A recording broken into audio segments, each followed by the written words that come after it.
മലേഷ്യയിലെ കോലാലംപൂർ എയർപോർട്ടിൽ നിന്ന് പറന്നുയർന്ന വലിയൊരു വാഹനം, ഒരു വിമാനം. ഇതുവരെയും അതിനെക്കുറിച്ച് കൃത്യമായി ഒന്നും പറയാൻ ആർക്കും കഴിയുന്നില്ല. 239 യാത്രക്കാരും അവരുടെ സാധന സാമഗ്രികളും സംവിധാനങ്ങളും അടക്കം ഈ ഭൂമിയിൽ നിന്ന് പറന്നുയർന്നതാണ്. എവിടെയാണ് അത് പതിച്ചത് എന്നറിയില്ല.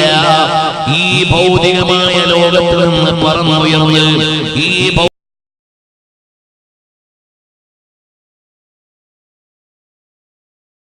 കഴിയുന്നില്ല.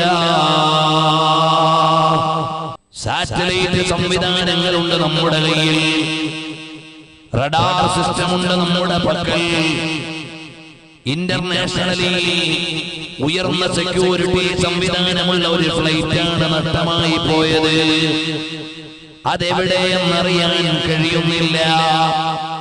49ഓളം വരുന്ന രാജ്യങ്ങളുടെ നാവികസേന ഒരുപോലെ പരിശ്രമിച്ചു നോക്കി എവിടെയാണെന്ന്. വ്യോമസേനകൾ സഹകരിച്ചു നോക്കി അതൊന്ന് കണ്ടുപിടിക്കാൻ.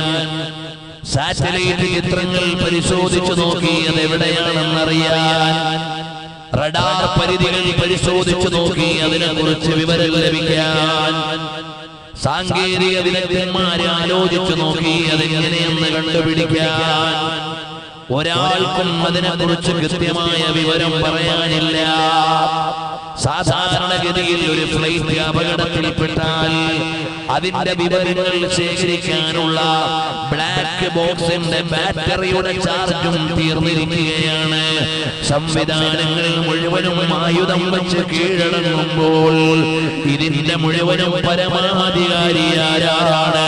അല്ലാഹുൽ വാഹിദുൽ ഖഹാർ.